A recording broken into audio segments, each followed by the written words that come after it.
Seeing your child have a seizure can feel really overwhelming. There's no doubt about it. But knowing what to do, well, that changes everything. This guide is here to give you that clear, simple knowledge so you can act confidently and, most importantly, keep your child safe. So here's how we're going to break it all down. We've got a simple 6-part plan that's going to walk you through everything step by step. We'll start with what a seizure is and go all the way to what you do after it's over. All right, first things first. Let's start with the basics, right? Just understanding what's actually happening inside the brain is a huge first step toward feeling prepared. So, a seizure is basically a temporary electrical storm in the brain. Think of it as a sudden, uncontrolled burst of activity. Now, this can look different for everyone. It could be shaking, stiffness, or even just staring off into space.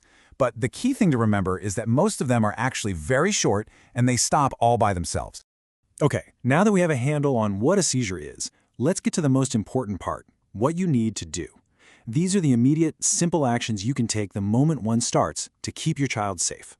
There are really just 3 things to focus on, and we're going to break each one down. It all starts with you staying calm. From there, you make sure they're safe and you time the seizure. Let's start with making things safe. First up, for safety, gently guide your child to the floor. You want to get them away from anything hard or sharp. And if you can, slide something soft like a pillow or a jacket right under their head. Now, this next step is so important. Gently roll your child onto their side. This is called the recovery position, and it's absolutely crucial because it helps keep their airway open and clear. And while they're on their side, just do a quick check for anything tight around their neck. A shirt collar, a scarf. Just loosen it up to make sure nothing is getting in the way of their breathing.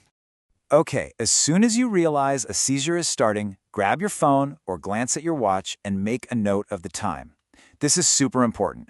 The timing isn't just for your own info. It's actually a critical trigger for the next steps in your plan. Knowing what not to do is just as important as knowing what to do.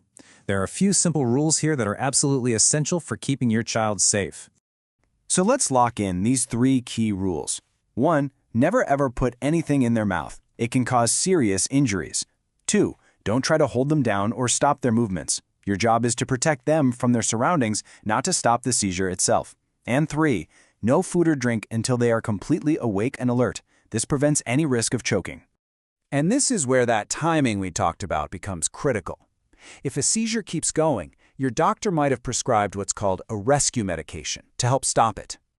5 minutes, that's the number to remember. If that seizure hits the 5-minute mark, it's time to give the rescue medication, exactly as your doctor instructed. Often, this is a medicine called buccal midazolam.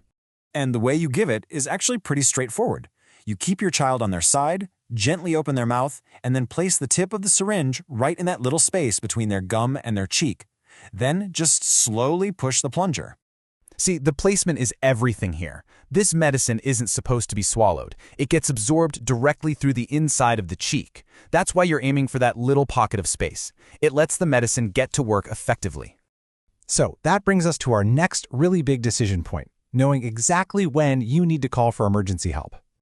You need to call 999 for an ambulance right away if any of these things happen. The seizure doesn't stop after you've given the medicine, your child has any trouble breathing, they've gotten injured, or if this is the very first time they've ever had a seizure. Oh, and a seizure in water is always an emergency too. Okay, once the seizure itself stops, your child will go into a recovery period.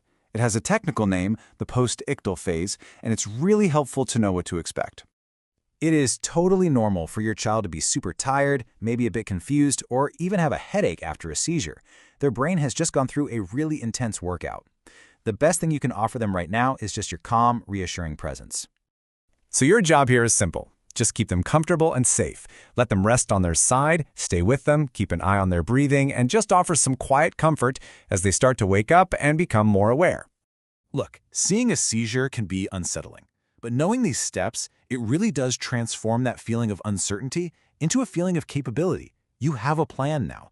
And please, always remember, you are not supposed to handle this alone. You're part of a team, and that team includes your child's doctors and nurses. They are always there to support you. You now have a clear protocol in your hands. You know why timing matters, you know how to create a safe space, and you know when to take specific actions. You are absolutely prepared to make a difference. So, the last step, and maybe the most important one, is to think about who else needs this empowering knowledge.